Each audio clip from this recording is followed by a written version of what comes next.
पितृदोष ये एक इस तरह का श्राप है, या कहें तो बर्थ चार्ट में एक ऐसा कॉम्बिनेशन है जो अगर प्रेजेंट हो तो ये जीवन की दिशा दशा पलट के रख देता है। किस तरह से? पितृदोष जब कुंडली में एक्टिवेट होता है, पितृदोष जब अपनी प्रबलता पे होता है, कहा जाता है कि 5 सिम्टम होते हैं। इन 5 में से कोई 1 या 2 सिम्टम इंसान को अपनी ज़िंदगी में आते ही आते हैं। इनमें जो सबसे पहला सिम्टम होता है कि या तो कोई परमानेंट सोर्स ऑफ इनकम नहीं बन पाता है, या फिर होता है कि उस इंसान का इनकम तो होती है लेकिन उसका सोर्स धीरे धीरे कम होता चला जाता है, इनकम सूखती चली जाती है, इंसान पैसे के काफ़ी ज़्यादा लेन देन में फंस जाता है, यानी उसका गुजारा होना जो है ना वो मुश्किल हो जाता है, और उसकी वजह से समाज में उसकी प्रतिष्ठा, उसका नाम जो है वो खराब होना शुरू हो जाता है। पितृदोष का दूसरा लक्षण है या तो शादी ही नहीं होती है, या शादी होने के बाद सेपरेशन या तलाक जैसी कुछ ना कुछ ऐसी दिक्कतें आ जाती हैं। इवन बहुत सारे केसेस में देखा गया है, और ये जो है ये पितृदोष का तीसरा लक्षण है कि संतान नहीं होती, या हो के इस दुनिया से चली जाती है, या कुछ इस तरह से संतान को हो जाता है कि वो संतान जो है ना हुए के बराबर होती है। ये पितृदोष की तीसरी निशानी है। चौथी निशानी है कि घर से बीमारी का वास नहीं जाता है। एक मेंबर ठीक होता है, दूसरा बीमार हो जाता है, दूसरा ठीक होता है, तीसरा बीमार हो जाता है, यानी परिवार में दवाइयाँ जो हैं अपना परमानेंट अड्डा बना लेती हैं। और पितृदोष का 5वां लक्षण है घर में कलेश या आपसी मनमुटाव का वातावरण रहता है। तो इस तरह से पितृदोष के ये जो लक्षण है ना, ये एक या एक से ज़्यादा लक्षण उन चार्ट्स में देखने को मिलते हैं जिनमें पितृदोष अपनी पूरी प्रबलता के साथ होता है। आज के वीडियो में हम ये चर्चा करेंगे कि कौन से ऐसे कॉम्बिनेशन हैं जो ये कंफर्म कर देते हैं कि हाँ, इस चार्ट में पितृदोष है। इसके अलावा हम ये भी जानेंगे कि इस पितृदोष को किन उपायों से खत्म किया जा सकता है, और सबसे इंपॉर्टेंट जो इस वीडियो के अंत में मैं बताऊंगा कि इस पितृदोष के कारण और निवारण को जानने के बाद हम अपने रूटीन में क्या सुधार करें, क्योंकि ये महा उपाय होने वाला है कि हम अपने जीवन में बदलाव किस तरह से लाएं ताकि कर्मों की इस गति को हम बैलेंस कर सकें। पितृदोष के लिए ज़्यादातर एकमात्र ग्रह है जो जिम्मेदार होते हैं, वो हैं सूर्य। सूर्य को बोला जाता है हेड ऑफ द फैमिली। सूर्य हमारे सोलर सिस्टम के भी मुख्य ग्रह हैं। और पितृदोष में होता क्या है? पितृदोष में ये माना जाता है कि इस इंसान के ऊपर पितरों की कर्स है, पितरों का श्राप है, यानी उसकी पिछली पीढ़ियों में से कोई ऐसे ज़रूर पीढ़ी थी जो इस दुनिया से खुश होके नहीं गई, जिनको अपने परिवार से, अपनी लाइनेज से शिकायत थी, और उनका जो कर्स है, उनका जो श्राप है, वो पीढ़ी दर पीढ़ी चलता चला आ रहा है। तो जिस तरह से सूरज जो है हेड ऑफ द फैमिली है, पितृदोष में पूर्वज जो होते हैं वो भी कभी ना कभी फैमिली के हेड रहे होते हैं। तो सूरज का बर्थ चार्ट में खराब होना एक पर्टिकुलर तरह से पितृदोष का हमें निशानियां बताता है। किस तरह से? सूरज अगर नीच हो, नीच होना कभी पितृदोष नहीं होता है, लेकिन सूरज के नीच होने के बाद सूरज अगर नोड्स यानी राहु या केतु के क्लोज कंजंक्शन में हो, यानी उनके साथ बैठे हों बर्थ चार्ट में, तो यहाँ पे पितृदोष की संभावना बहुत ज़्यादा बढ़ जाती है। नोड्स में भी केतु की जगह पे राहु जो है, केतु सूर्य को अर्ध ग्रहण लगाते हैं लेकिन राहु सूर्य को पूरा ग्रहण लगाते हैं। तो अगर बर्थ चार्ट में सूर्य नीच भी हों और सूर्य के साथ राहु भी बैठे हों, फिर तो आप कंफर्म कह दीजिए कि इस चार्ट में पितृदोष है। और जो मैंने इस वीडियो के शुरू में आपको निशानियां बताई हैं, उनमें से कोई 1 या 2 निशानियां, कई बार इससे भी ज़्यादा, उनको फील हो रही होती हैं। बर्थ चार्ट में सूर्य को अगर राहु की दृष्टि मिल रही हो, और उस केस में अगर सूर्य राहु की डिग्रीज भी बराबर हों, फिर तो ये पितृदोष जो है बहुत ही जहरीला, बहुत ही घातक पितृदोष बन जाता है।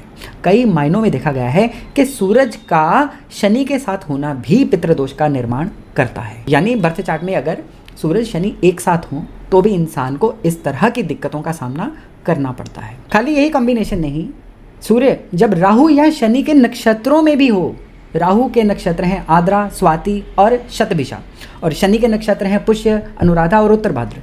इन नक्षत्रों में सूर्य जब भी होंगे बर्थ चार्ट में, और स्पेशली सूर्य जब शाम के समय वाले सूर्य होंगे, यानी 7वें घर में, 6ठे घर में, 4थे घर में, 3रे घर में, इस तरह के घरों में, और इन नक्षत्रों में होंगे, तो जो ये पितृदोष है उसके एक्टिवेट होने के, उसके प्रबल होने के आसार जो हैं बहुत ज़्यादा बढ़ जाते हैं।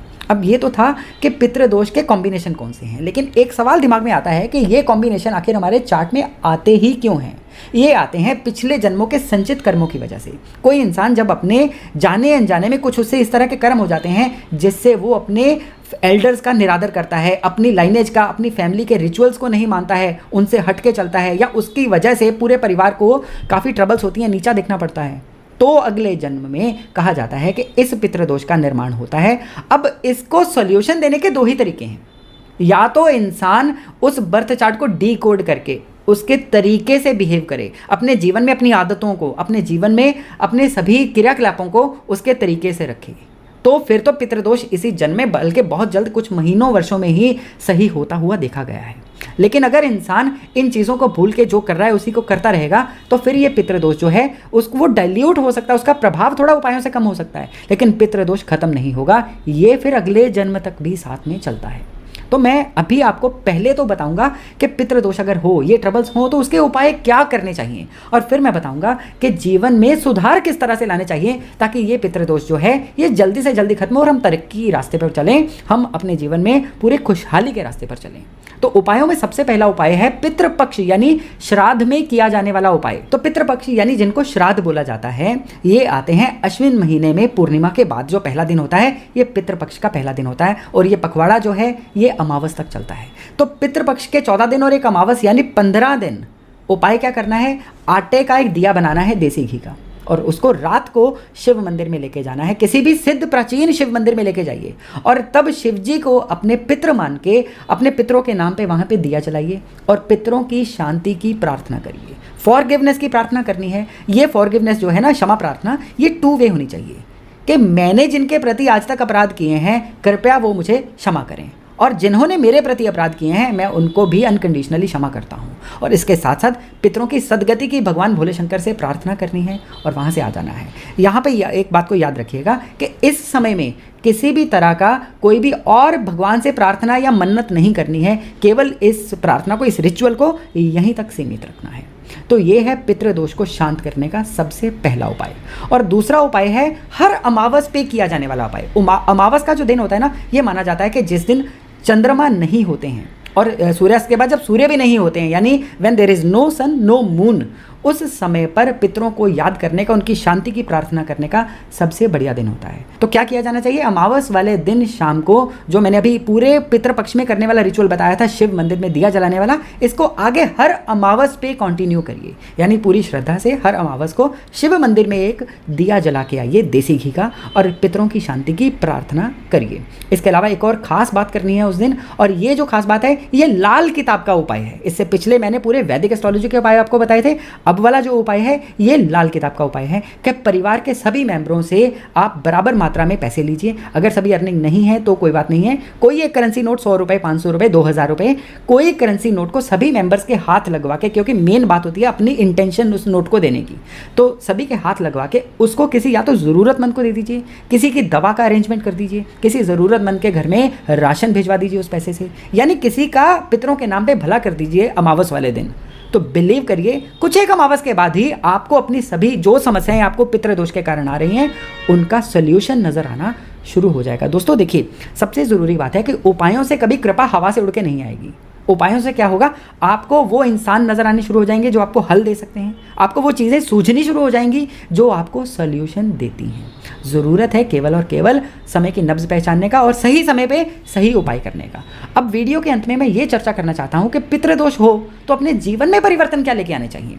पितृदोष दरअसल आपके जन्म कुंडली के थ्रू आपको इशारा कर रहा है कि एक बिल्कुल डिफरेंट तरीका है जिससे आपको चलना होगा। वो डिफरेंट तरीका क्या है, सबसे पहले तो फैमिली के रिचुअल्स को, फैमिली के रिवाजों को बिना दिमाग लगाए मानना होगा और उनको आगे बढ़ाना होगा। यानी जो भी आपके परिवार में जैसे भी रीति रिवाज चलते आ रहे हैं उनमें अपनी कोई सोच ऐड मत करिए, क्योंकि ये जो रीति रिवाज है ना, ये आपके पूर्वजों ने पीढ़ी दर पीढ़ी बहुत ज़्यादा सोचकर बनाए हैं। ना जाने उन्होंने कौन से ऐसे परहेज किए, न जाने उन्होंने कौन से ऐसे त्याग किए कि आज उनकी पीढ़ी के रूप में आप यहाँ खड़े हैं और उनको याद कर रहे हैं। इसलिए उनके द्वारा बनाए गए रीति रिवाजों को कोई चैलेंज ना करें और उनको एज इट इज़ पूरा करें। और दूसरा जो आपने अपनी लाइफ में चेंज लेके आना है, या तो अपने पितरों का स्थान, जिसको जठेरों का स्थान बोला जाता है, पूर्वजों का स्थान बोला जाता है, कुल देवता का स्थान बोला जाता है, उसको ढूंढिए, उसकी सेवा करिए, वहाँ पे जाके हाजिरी अपनी दीजिए। अगर आपको अपने पितरों का कुल देवता का स्थान नहीं पता है तो किसी प्राचीन शिव मंदिर को पितरों का या पूर्वजों का स्थान मान लीजिए, और आज के बाद आप और आपकी अगली सारी पीढ़ियाँ उसी स्थान को पूर्वजों का स्थान मान के पूर्वजों की शांति की प्रार्थना वहाँ पे करेंगी। ये था आपका प्रैक्टिस नंबर 2। और लास्ट प्रैक्टिस जो आपने अपने बर्थ चार्ट में सभी दोषों को, पितृ दोषों को खत्म करने के लिए करनी है, आपने अपने सूर्य को बलवान करना है। सूर्य को बलवान करने के लिए सूर्य के तरीके से चलना होगा। सूर्य का तरीका है डिसिप्लिन। सूरज की जो मूवमेंट है ना, वो पूरे अगले 100 साल की भी प्रिडिक्टेबल है कि इतने बज के इतने मिनट पे सूर्य निकलेंगे, इतने बज के इतने मिनट पे सूर्य डूबेंगे। तो आपको भी अपनी लाइफ को उतना ही डिसिप्लिन रखना होगा। अब सूरज की एक और खासियत है, सूरज रोशनी तो देते हैं लेकिन बदले में आपसे लेते कुछ नहीं है।